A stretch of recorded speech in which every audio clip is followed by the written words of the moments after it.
but speaking of the main event, we need to start there, and we need to, I think, address something that 2 years prior didn't happen uh, regarding Hulk Hogan and Ric Flair.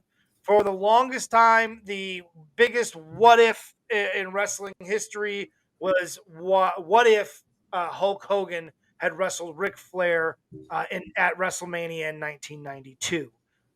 And I'll be honest, you convinced me 100%. I'm on board completely with why that match didn't happen in 1992.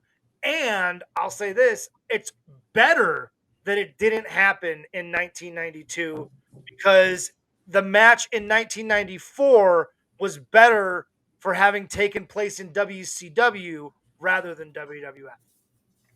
With that said, I'll turn it over to you to lay the groundwork, the historical groundwork of what went into and why that match didn't happen at WrestleMania in 1992. Yeah, it being better here than in '92 WWF is an interesting take for sure, and that's we'll get more into that when we get into the show. But I mean, as far as '91, people talk about it, but here's the thing: there's a house show run. I mean, we're going to bring up the attendance figures from the house show run when it starts in '91, and I think people forget too that they say, yeah, but it wasn't done in a pay-per-view, but it's like there were only 4 pay-per-views a year at that time, and your business was house shows. Like that was the WWF business model at the time. So doing it on house shows for X amount of months, like that actually is a pretty big deal. And when I went back, I pulled up some numbers, and what we have is attendance figures for all the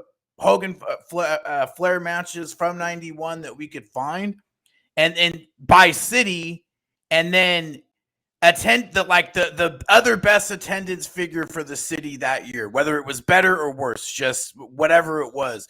And yeah, you kind of see in the beginning here, like Oakland and LA. I was at that Oakland match, which is online, by the way, but it did well. I mean, at Oakland, it did better than it had all year. I mean, it was a draw in Oakland. LA, you see a significant upgrade over Hogan and Earthquake in the stretcher match just earlier that year. So yeah, absolutely. And Crockett, they ran Oakland and San Francisco, so I mean, it kind of made sense for it to be a crossover city. LA, where it was not as successful for Crockett or WCW, you see that Warrior and Taker did better. That is surprising. That is kind of that right there's a shocker. And that kind of tells you. And then looking at some of the other ones here, I mean, what do we have? We have Flair and Hogan did about the same business that Savage and Warrior did earlier that year. Hogan and Flair did about the same business that Hogan and Quake did in Pittsburgh. It did slightly better business than Sid versus Taker in a casket match, which is, I mean, come on, like that's like being the tallest little person, yeah, exactly. And when you look at some of the other cities, I mean, it kind of, I mean, there's some where it looks like it's once again, Warrior and Undertaker beat out Hogan and Flair in Denver. They do better than Savage and Warrior in Cincinnati. They do better than Slaughter and Warrior in Portland. They don't do as well as Slaughter and Warrior in a cage in San Francisco, which is kind of surprising. And shit, this is maybe the most damning, is that it doesn't do as good as a fucking battle royal with Hulk Hogan in it in Anaheim. That's a little scary. Yeah, that's pretty damning. Again, they do about the same business there. Fresno, they do more business, but again, it's Sid and Taker in a casket match. That they should outdraw that. They outdraw Savage and Warrior in Richfield. They don't do Cleveland. Richfield's Cleveland. That's pretty much Cleveland area. Yeah.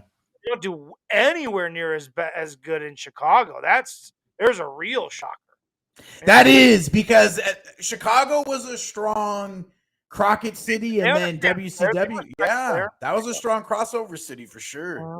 Yeah, you can see the numbers do kind of tell a story here. Oh shit! It barely does better than Slaughter and Duggan in a flag match at MSG. Yeah. I mean, there you go. There, Hogan was in Duggan's corner in that match, so that's kind of the draw 2 weeks before Mania. But like, he's not even fucking working. right. He's a manager. Hulk Hogan as a manager almost drew what Hulk Hogan as a wrestler did against Ric Flair. Like, think about that. Look at this. The Midwest shit on Flair and Hogan. The Midwest decided they were not interested in Flair versus Hogan. Look at that. It's shocking the difference in St. Louis. Well, That's it.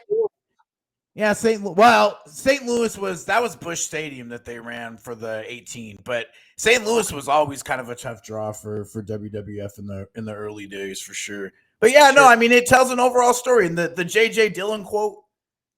Yeah, this is a good one. This is from JJ's book, Wrestlers Are Like Seagulls, which is by the way, an outstanding book.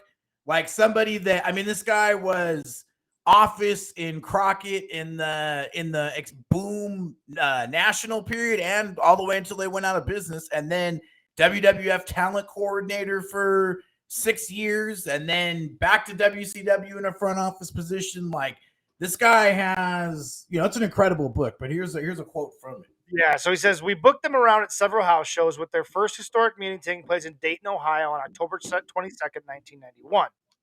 Excuse me. Vince found out fairly soon that the match just didn't have any luster. I would have thought that a first-time meeting between the greatest NWA champion of all time and the incredible Hulk Hogan would have been a match that everybody wanted to see. But for whatever the reason was, it just didn't draw. Now, I'll pause there. Side, we'll get into it here. I think Michael V has the reason. Not for, for whatever reason, I think Michael V has the reason nailed here. But we'll get into it here in a second. On February 17, 1992, they had a match in the Sun Dome in Tampa. The house drew 10,000 fans and a $32,000 gate, but Vince thought such a main event matchup should have sold out the Sun Dome. When that number came in, even though they were just 1,500 people shy of a sellout, Vince said, quote, cancel all the other dates. That match is 5 years too late, end quote. That last line said it all, because so many years had passed since Hogan and Flair became famous.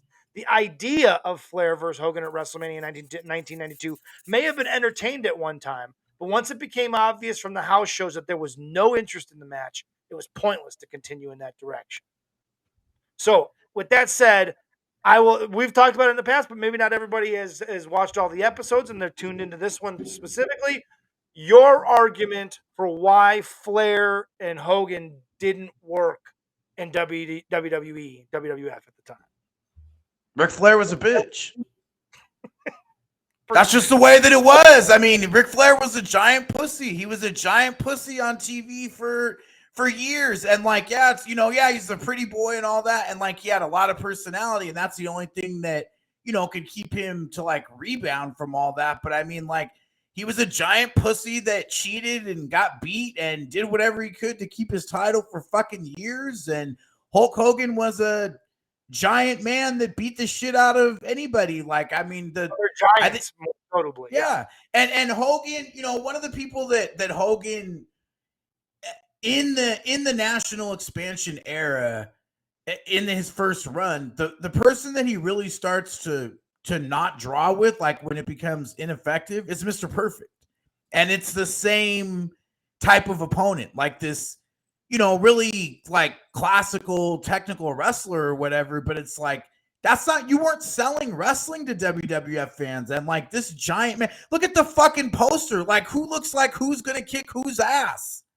Yeah, I think it's a great argument in that WCW fans, NWA fans, they understood why Ric Flair was a threat, because he was the dirtiest player in the game, right? He had the four horsemen to back him up, and he always had someone in his corner to help him out. And like you said, he was the pussy that was always just finding ways to win, right?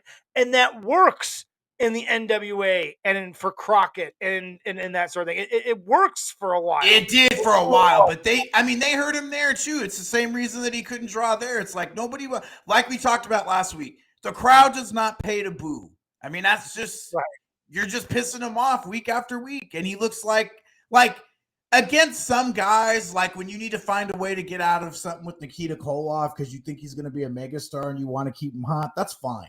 when he's got to do it against like Jimmy Garvin, it's like, come the fuck on now. Right. Like, Yeah. you know, He that's beat a little Jimmy Garvin. much.